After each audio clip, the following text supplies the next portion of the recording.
And here we're back to talk about myth number 5 when it comes to quality management in the residential construction industry.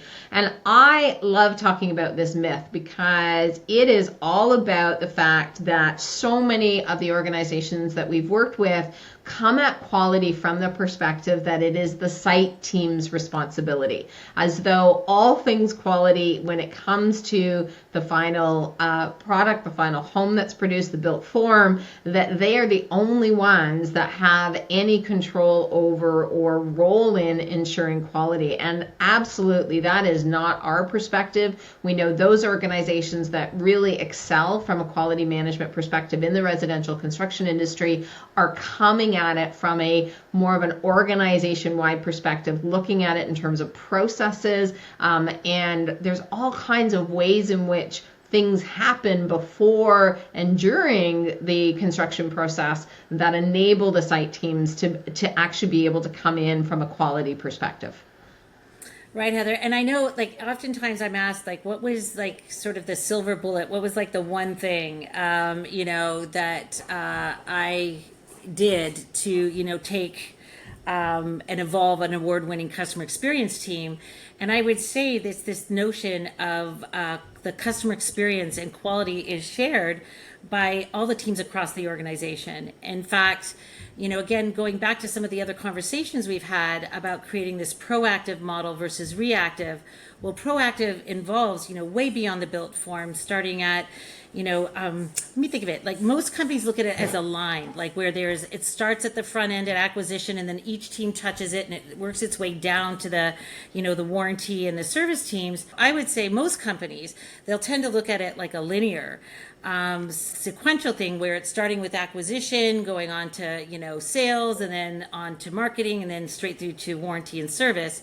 Whereas it's more of a virtuous circle. So for example, at acquisition, when we're doing pro forma, you might question, what is, client experience or customer experience have to, say about that.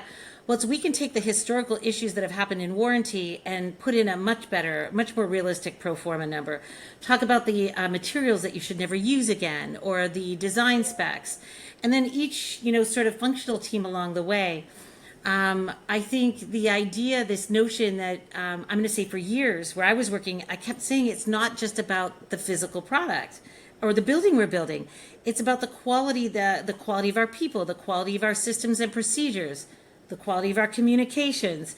It's all of those things, and taking that very broad definition that you and I have been talking about, and I think referencing it as the very intentional, purposeful sort of focus to bring quality into every single decision that we make or you would make as an organization.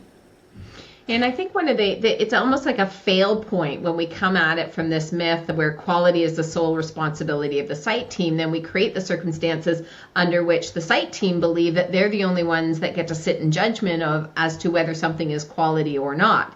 And right. We've seen lots of situations where, again, you might have someone who's less experienced on the team or someone who doesn't have the perspective that's necessary. And so their frame of reference around quality is very, almost one-dimensional or limited.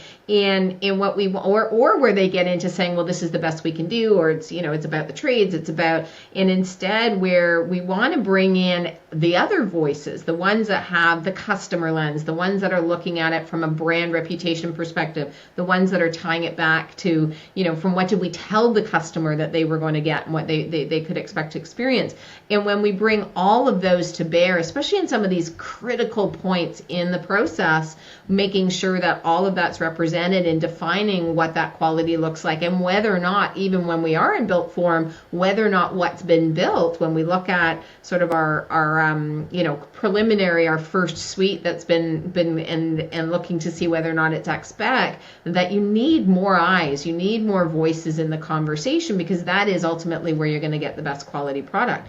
And I think when we've seen these risks where someone on site unilaterally makes a decision because quality is their responsibility, and it ends up costing the organization more, it ends up damaging the reputation of the firm, or from a customer experience perspective, really negating what it is that was the intent of the organization in terms of their brand and their commitment to their customer.